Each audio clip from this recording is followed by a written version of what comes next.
ওইটা যদি রামিসার মতো মেয়েটা যদি আপনার যদি হতো আপনি কি করতেন? প্রধানমন্ত্রী আপনারও কিন্তু মেয়ে আছে, কথা বুঝতে পারছেন? আপনারও কিন্তু মেয়ে আছে, জাইমা রহমান, ওইটা মাথায় রাখেন, কথা বুঝতে পারছেন? ক্ষমতা কিন্তু চিরকাল থাকে না, এই দাপট শেষ হবেই, এটা নিশ্চিত থাকে। আজকে যারা ক্ষমতায় আছেন, যেমন ক্ষমতায় ছিল ফেরাউন, ক্ষমতায় পূর্বে যারা ছিল ফেরাউন ছিল, তারা কিন্তু এখন নেই।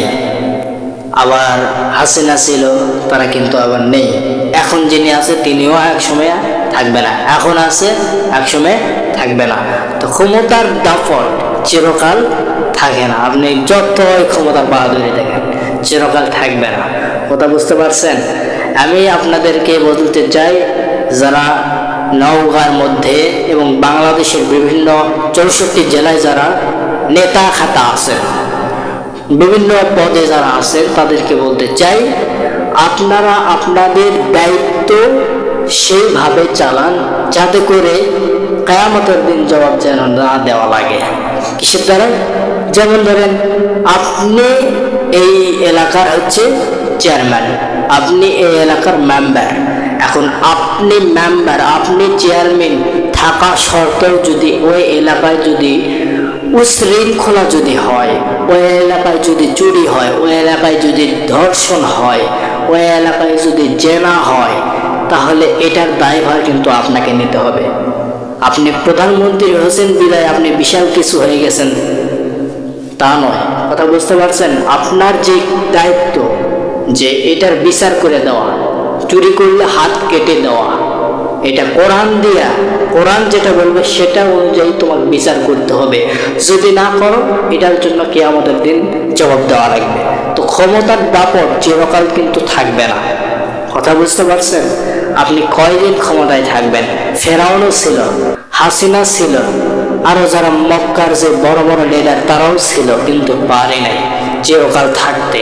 হাসিনাও পারে নাই, 24 সালে যদি বিদায় নিয়েছে মামাবাড়ি দিল্লিতে। তো এখন যিনি আছে তিনি কিন্তু চিরকাল থাকার জন্য থাকতে পারবে না, তো এনাকেও চলে যেতে হবে।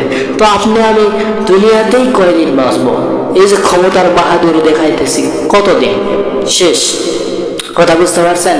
তো আমি বলতে চাই, এলাকার মেম্বার, চেয়ারম্যান, এমপি, বড় বড় পদে যারা আছেন, তারা তাদের কাজের দায়িত্ব, তাদের ভার, মানে এলাকার, মনে করেন আমাদের এই যে এলাকা, এই এলাকার সেই মেম্বার, এই মেম্বার জনগণের দায়ভার কিন্তু তার উপরে আছে, কথা বুঝতে পারছেন?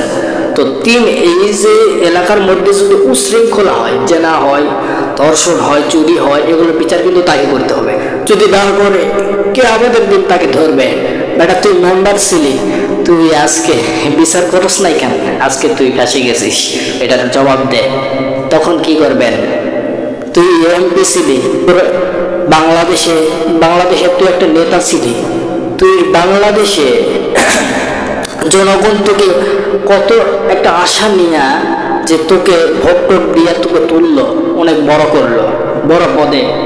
তো তারপরে বড় পদে হওয়ার পরেও তুই যদি এখন যদি সমাজটা যদি সেইভাবে যদি ভালোভাবে যদি মেনটেন করতে না পারিস, তাহলে এটার তো জবাব দেওয়া লাগবে তোকে।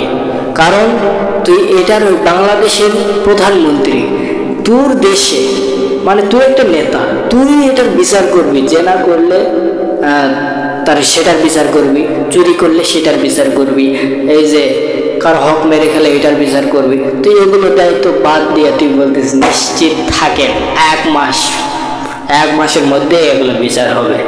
এত দেরি কিসের? যে জেনা করছে সেও যদি বলে যে বিচার কর, তাহলে দেরি কিসের? আমরা দেরি তো চাই না। আজকে যদি আপনার মেয়ে ওইটা হয়তো আপনি কি করতেন?